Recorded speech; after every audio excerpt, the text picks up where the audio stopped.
Hi guys, Lone Vic here. Welcome to another of the series of how to play or rules of play videos. Today I will try to get you into Rallyman GT. This is a racing game for 1 to 6 players, or even 12 if you have the add-on for team play. This is a retail version of the game that was available on Kickstarter, so I don't have all of those Kickstarter stretch goals that add some gameplay value, but I'll try to tell you and explain to you how this game works, and hopefully you will be able to see that it's a cool, fun game to have for your game nights around your table. So, let's go! Okay, let's start with the setup. I have already set up racetrack. You can use the racetracks that are in the rulebook. There are 8 in the base game, and lay out the tiles accordingly on the table. Or you can create your own track according to the advice from the rules, or just using your imagination. I've used the simplest one for now, just to take as little table space as I can. I will explain some details later. After you've set up your track, you need a few additional components on the table. First, you need some focus markers, or focus tokens, sorry, and lay them somewhere nearby in a place easy to reach for all the players. There are 160 of those in the base game, so you don't have to worry that there will be not enough, and you will be using them quite often during the game. Now, every player should decide what car they are going to drive, and those cars are basically different models to choose from, but they are pretty similar. So I will be setting up a 2-player game with the standard cars from the game box, so GT6s, and after you decide which cars do you want to play, you should take your car's card, and this is just a flavor thing, so it doesn't do anything, to be honest. It only shows who has what kind of car.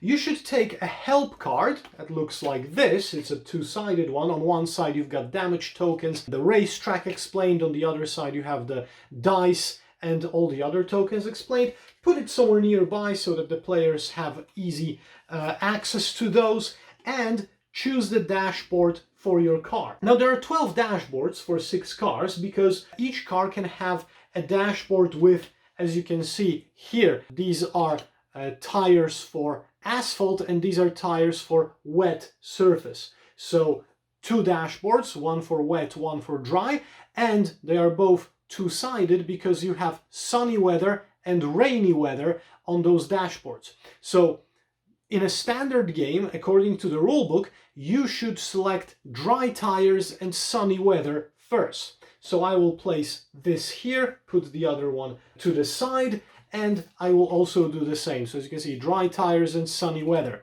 Now, the only important thing is that all players start on the same weather. So in this case, sunny, for example. You can decide on your own that you will be starting during the rain, for example.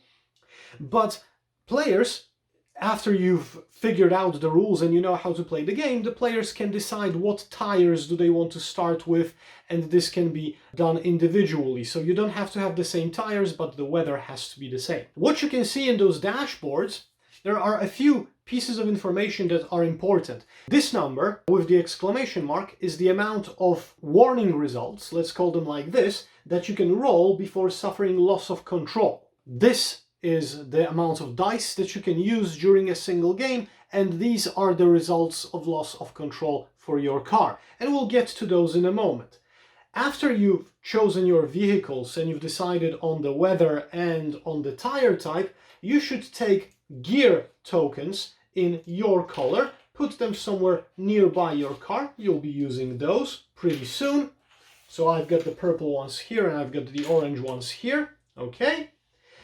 Choose your car, and we've got the orange one and the purple one, and put them on the starting line. And the way you put it on the start line will determine the order of play for the first round. So the first player will be the player in the first position that's on the inside track of the nearest bend in the road, or on the nearest curve. And the second player will be the one on the front next to him. So if you had the third player would be here, the fourth one here, fifth one here, and sixth one here. So we're always counting who's the closest to the inside of the nearest bend. After this, we should also take this bag that we've got added to the box that you receive in the box, and you should put all of the damage tokens into this bag. There are 6 types of damage tokens, we'll be talking about them later, and put it somewhere in easy reach for all the players as well. Last but not least, you have to take all of the dice that are supplied with the game and also put it in easy access for all the players. You'll be using those quite often.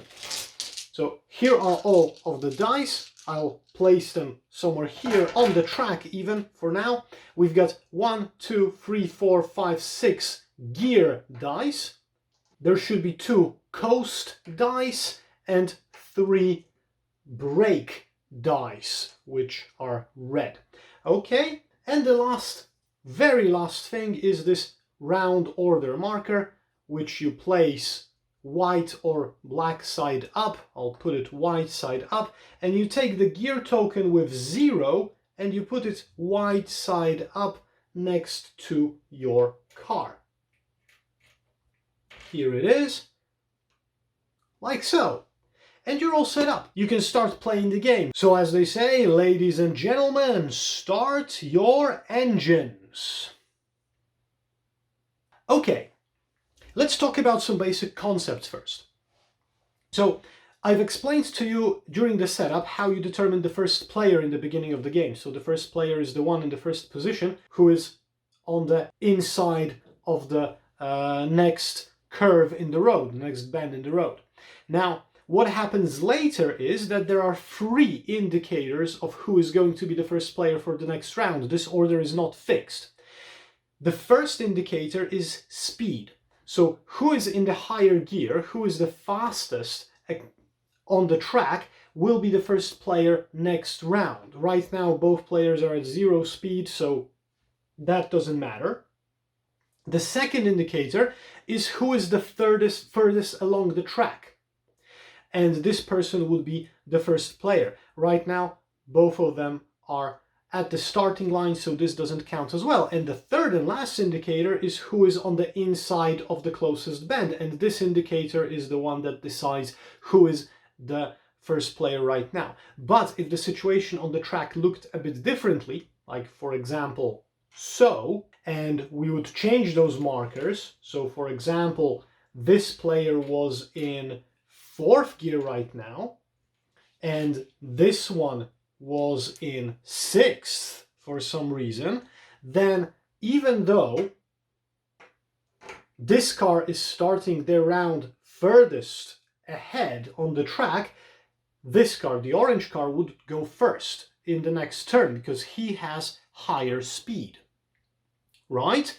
Now, if the speed of both cars was the same, like so, then we would move this car first. The purple player would be first because he's furthest along the track. But if they were like this, so as you can see, they are on the same line, furthest from the starting line, and they're both in the same gear, then the orange one would be first because he's on the inside of this next curve in the road, of the next bend. So this is how you always decide, with no exception, who is going to be the first player in a round. But let's move them back to the starting line right now. Let's reset this. Okay, so the first concept is out of the bag, how to determine who's going to be the first player and so forth and so on, so the order of play. The second concept is what happens with the dice and how you move your car around. Now, you will be moving your cars in your turn along those areas that are marked on the track, and you will be always moving forward. So you can't make a move that's like a lateral movement from side to side. You always have to do either a forward one or a diagonal one, but you always have to be moving forward. And how you do this is that you plan out your movement using the dice. Now, as you can see on the dashboard of the car, you've got 6 gear dice available for these cars. You've got 2 coast dice and 3 brake dice. So all of those can be used during your planning for the round.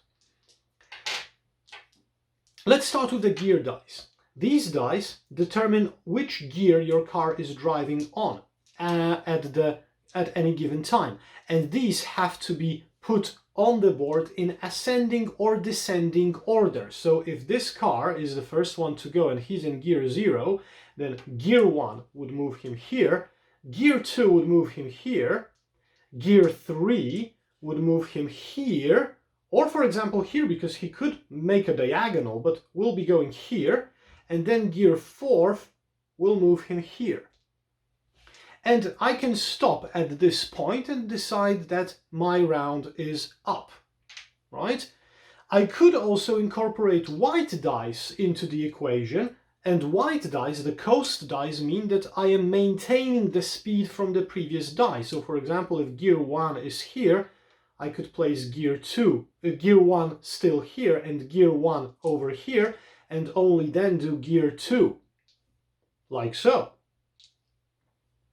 I would also be able to use brake dice for some reason, because you can also decelerate from a speed. If, for example, my car would have an initial speed of 4, let's go back to this number, right? Then I would be able to go with 3 here, 2 here, 1 here, for example, right? And so forth and so on.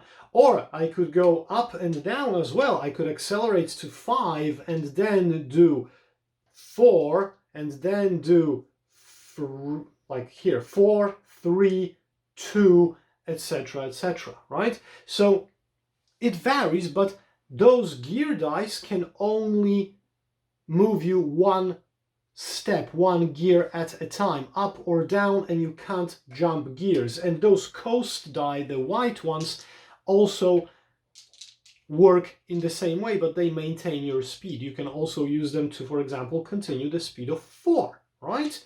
Out of the gate, and only then start using those gear dice.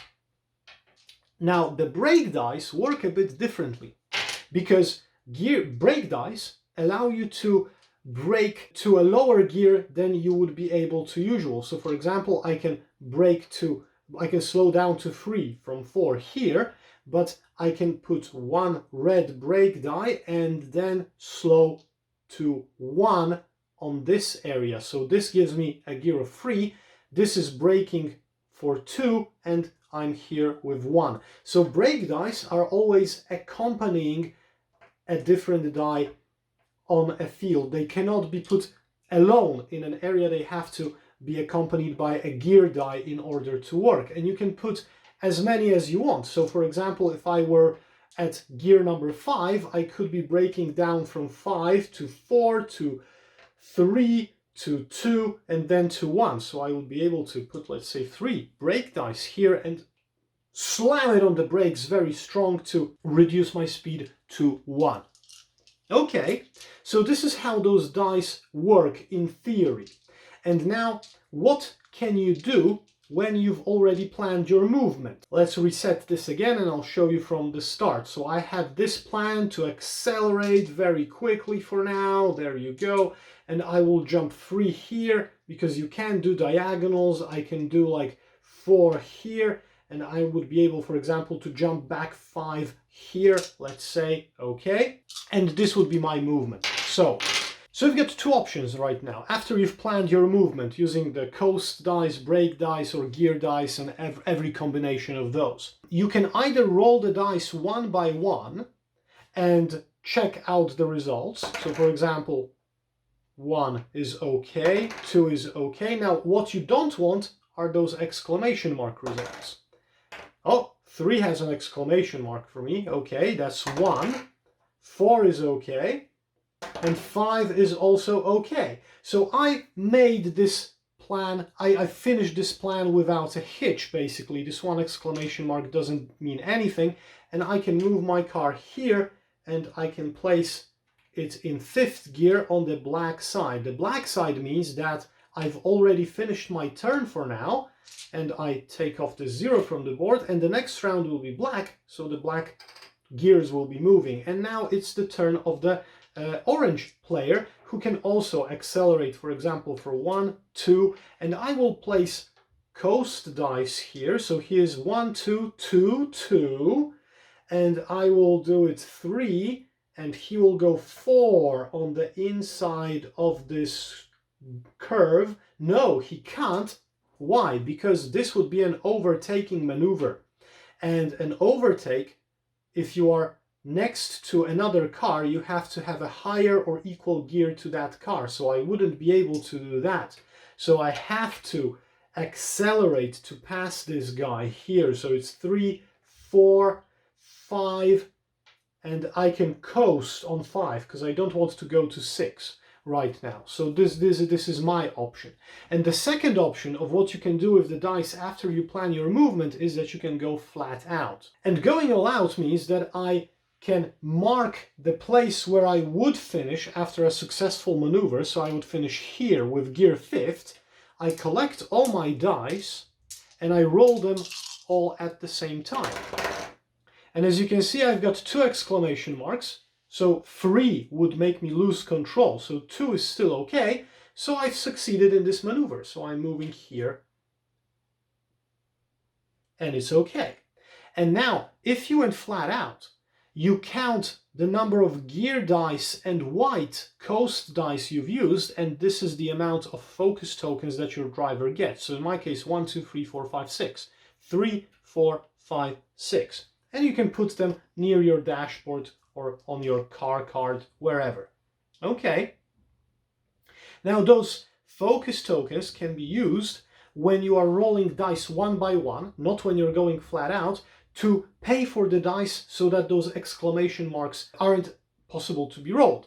For the first die you would have to pay 1 focus token, the second die you pay for would have to be paid by 2, and the third one with 3, fourth one by 4, and so forth and so on.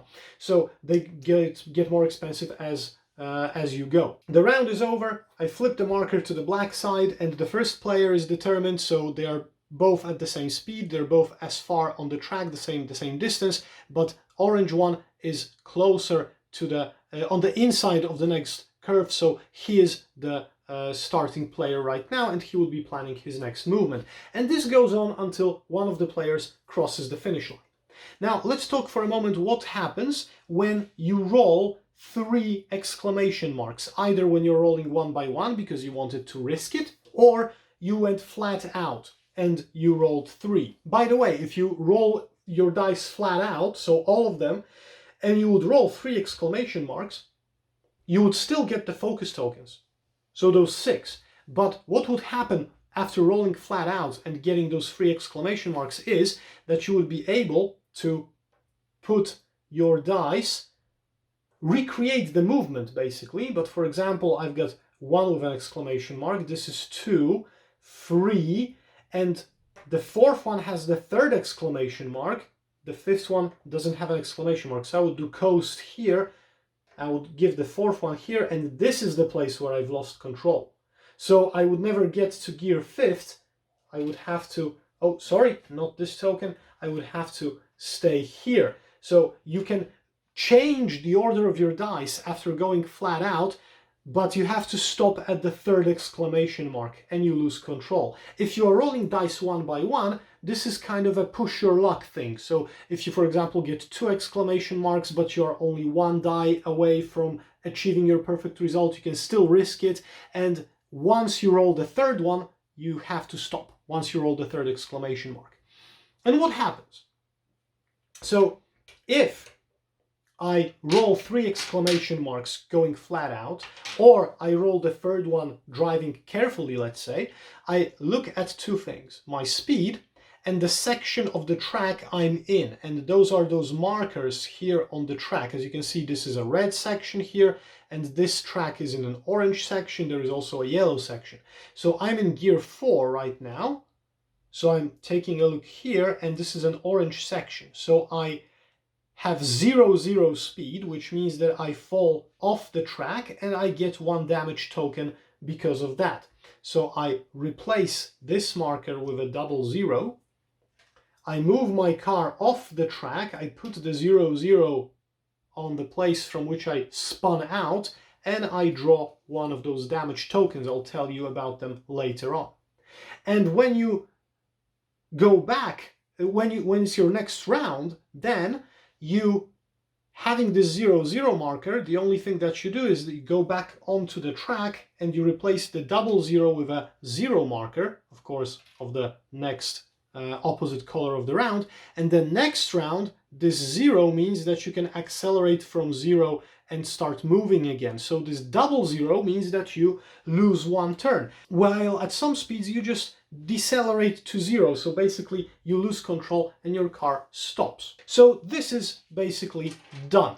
Now let's talk about some additional concepts, because this is the general idea of how you play the game. So you set up the dice, you decide either you're going flat out or rolling them carefully, you see how far along your maneuver you can drive, you occupy different spaces, and you take some damage. If you lose control or not, you want to get to the finish line first.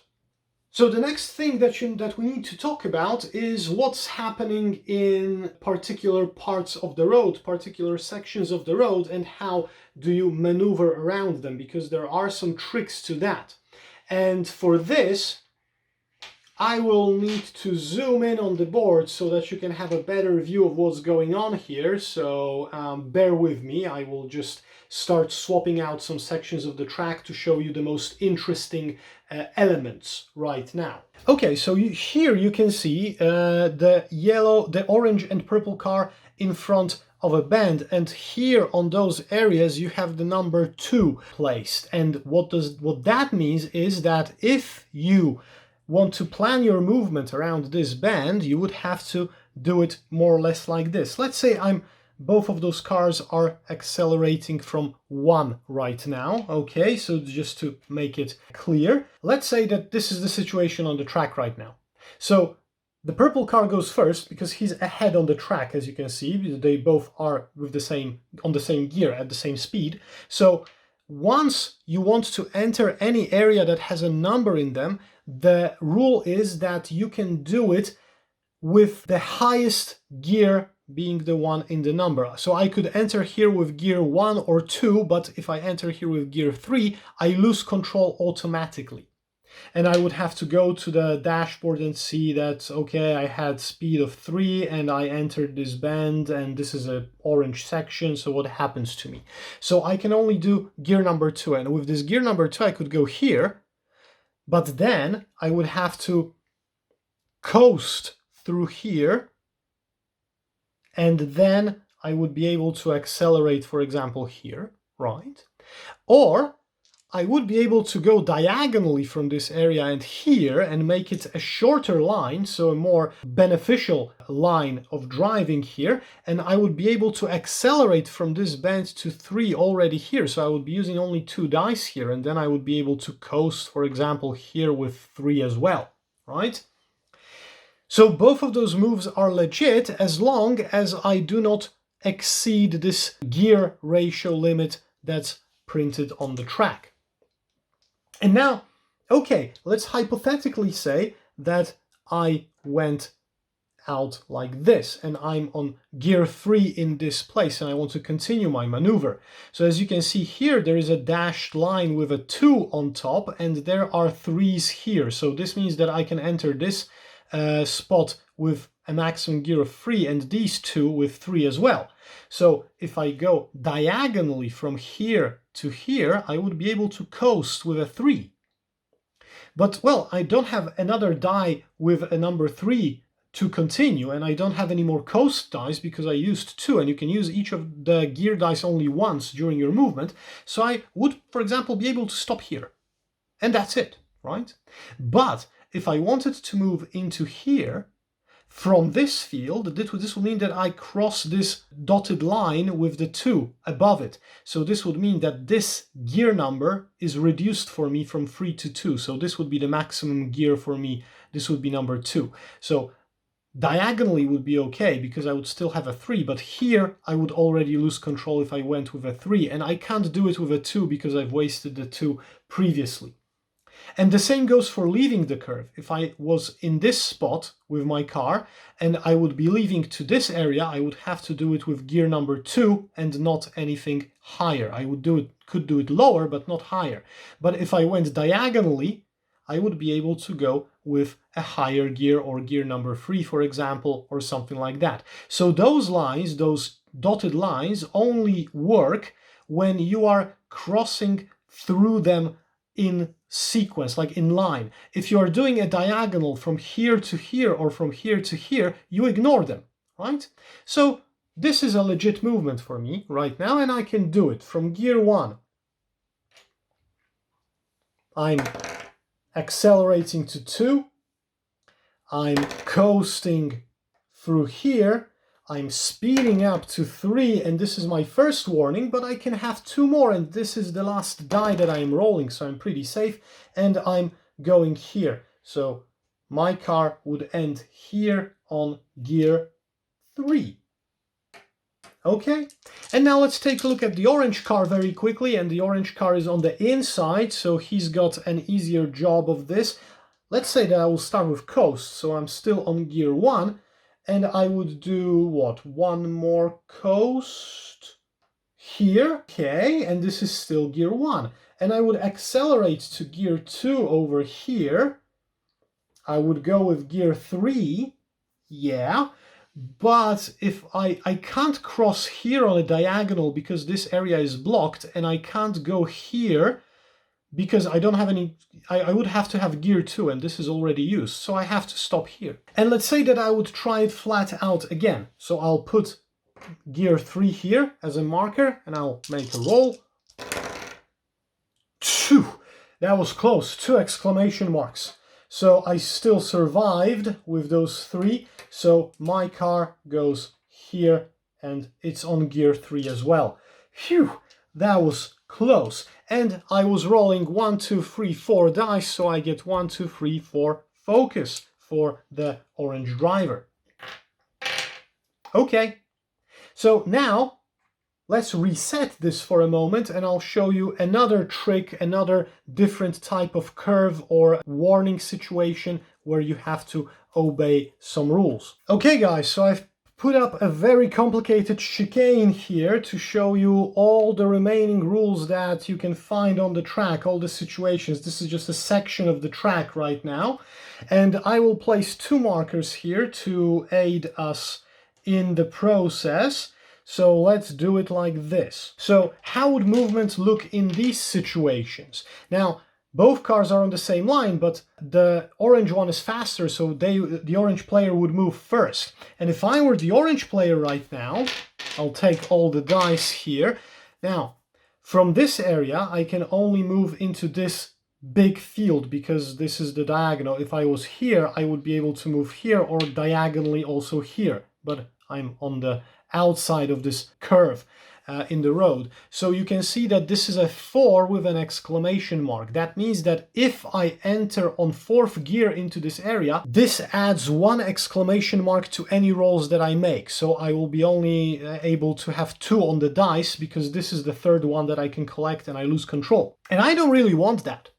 So what I would do is, with the orange player, I would decelerate to 5, decelerate to 4, that would be the 2nd red braking die, and then enter this curve with a gear of 3, and I would stay here, and then, now if I move into this area, then you can see that this is one whole area, so there is no possibility of a diagonal movement. So from here I would be moving through this dotted line with an exclamation mark, which also adds an exclamation mark to one of my rolls. So I would be moving here, and I would move here with 2, and here I can only enter with a gear of 1, but right now I'm from the middle section, I'm going in from the middle line, so I would not cross the dotted line with the exclamation mark, so I'm still safe. So I would decelerate to 1 over here, and so I would be able to move with 1 here and then coast here, because if you want to coast to here from this area, you would be also crossing this dotted line. So this only works for the inside of the curve, right? I don't want to go on the outside. I could, to be honest, I could go from 2 diagonally to 1 and coast here and, for example, here or here, right? This is also, but I would collect too many dice to risk it. But maybe let's try, you know, the orange one is going flat out all the time. So right now, let's use some of those focus points that he has. I don't know if you can see it, but this is how much orange collected through this demo game already. So I will pay for this one die to save it from rolling an exclamation mark. I will pay 2 tokens for the second die. I will pay 3 tokens for the third one. And I will leave it at that. So these 3 are safe. And now I'm rolling the next one. There you go. One more. First exclamation mark. Damn it. And I'm almost safe. And I'm good. So the orange one did this maneuver and he stops at the speed of 1 over here. Great. And now the purple one is going. He's slower in this section, and he can either move into here, but he would have to have a maximum gear of 3, or he can move diagonally here, but 4th also gets him an exclamation mark. So he needs to break to 3 anyway. So let's give him a break, and let's give him a 3 here, and he will slow down to 2 over here. And now I would be able to cross diagonally on the inside here with a 1, but then that would mean that I would either have to go outside here or here and cross this dotted line, because this field, this area is occupied already. If I go here, okay, let's try it like this. So I will go here, so to have just 1 space of movement instead of 2. So diagonally, this line doesn't count, right? From this outside area, I'm going with 1, and I will coast 1 here. And remember that when you are overtaking somebody on a neighboring field, you have to have the same gear number or higher than they. So 1 is okay. And I will enter diagonally here with a 1 as well. Because, well, I would just jump those dotted lines, but this is a maximum of 3, so gear 1 is okay. And I'm already ahead, and this is good, but then now I will risk an all-in on this. So I will put gear 1 here, I will take all of these dice, and let's see. Tja, easy peasy. This was a great maneuver from the purple player, and he got ahead. So right now, he would be the first player to go because on the same speed, but he is in front. This is how we roll. This is how great drivers perform. Okay, so let's talk about the next thing that's going to happen in this game. Like you've seen, sometimes when you lose control, you can get those damage tokens. And there are 6 of those types of damage tokens, and I will show you what they do. You can draw a green flag from the bag, and if you draw a green flag, you put it on your card so that it doesn't go back to the bag just yet, and nothing happens. Green is safe, green is good. You can draw a weather symbol, which you also put on your card, and this means that you have to change the weather on the same tires that you are on, so all players do it. And this means that those dry tires that you had equipped previously would be a bit more problematic. See, only 2 exclamation marks in order to lose control and less dice to be rolled. And this is it. Then you would have 3 types of die reductions. So you can draw either having -1 red die, black or a black gear die or white coast die to use. And these stay on your car, and because of that you are limited.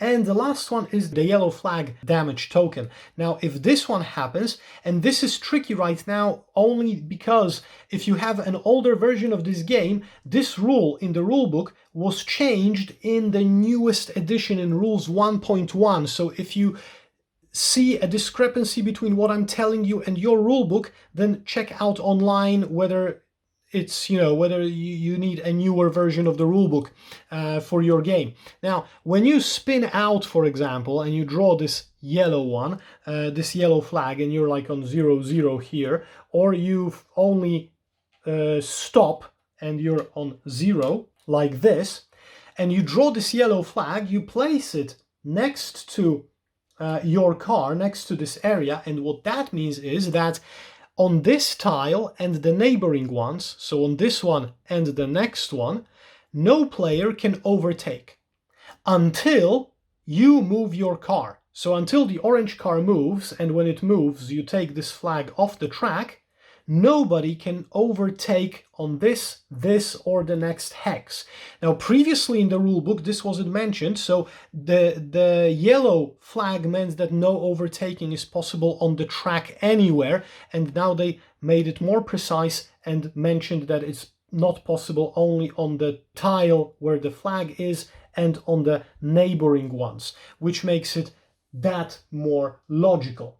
So this is the damage, and what you can do in order to get rid of this damage, if you have too much of it, so you then would be able to put all of them back in the bag, is that you can go to the pit stop. Now, the pit stop is always somewhere near the board, so for example, let's place it here for viewing purposes, right? And you can go to the pit stop when you end your normal movement without losing control on an area that has no exclamation marks and no speed reductions or nothing like that. On an area that has nothing like that is on one of the edges of the track, so not the middle lane, and you're in gear 1. If you fill out those conditions, if you fulfill those conditions, you can decide to take one of those areas in the pit box and you swap your speed for the appropriate one. So 0 if you only want to change the tires to an appropriate one. So you would swap out, for example, dry tires for rain tires for rainy weather if it's currently rainy. 00 if you want to repair all damage, so then you take all damage back to the bag, or a 00 if you are doing both of those things.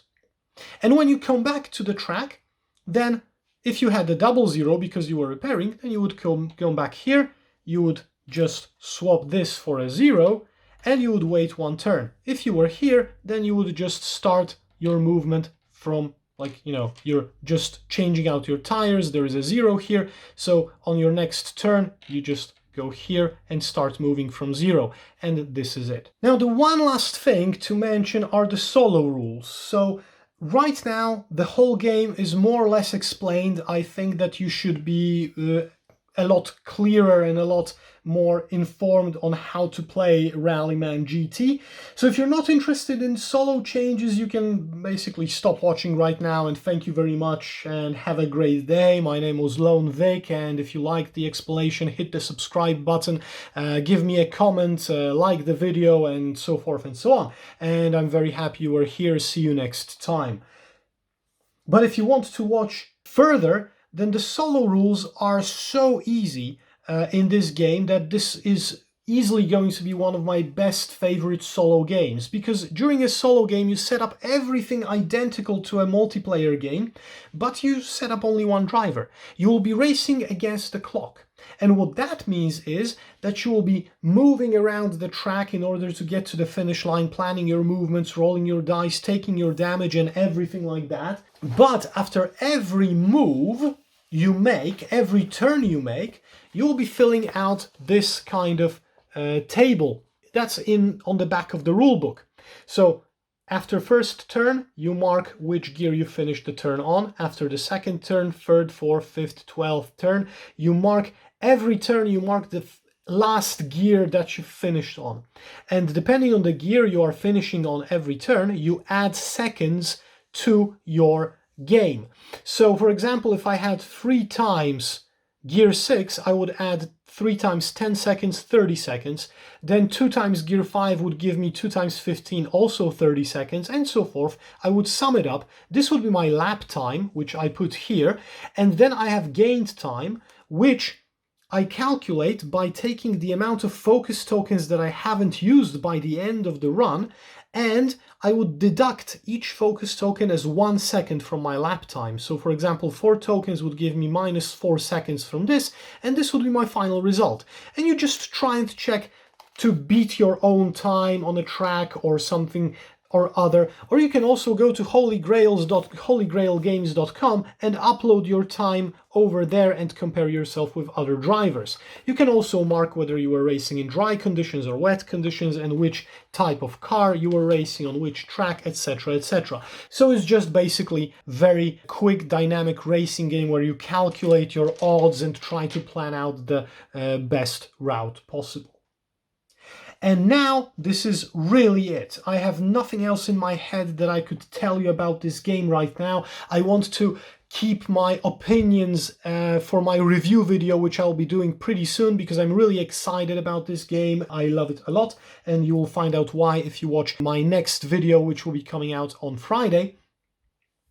But for now, this was Lone Vic. This was Rallyman GT, how to play this game with the solo mode and with a multiplayer mode with a setup for 2 players. I hope you enjoyed it, so I'll repeat this once again. If you liked the video, click the subscribe button, click the notifications, leave a comment, say you are here, and I hope I will see you soon with another portion of board game delight. Thanks very much, have a great day.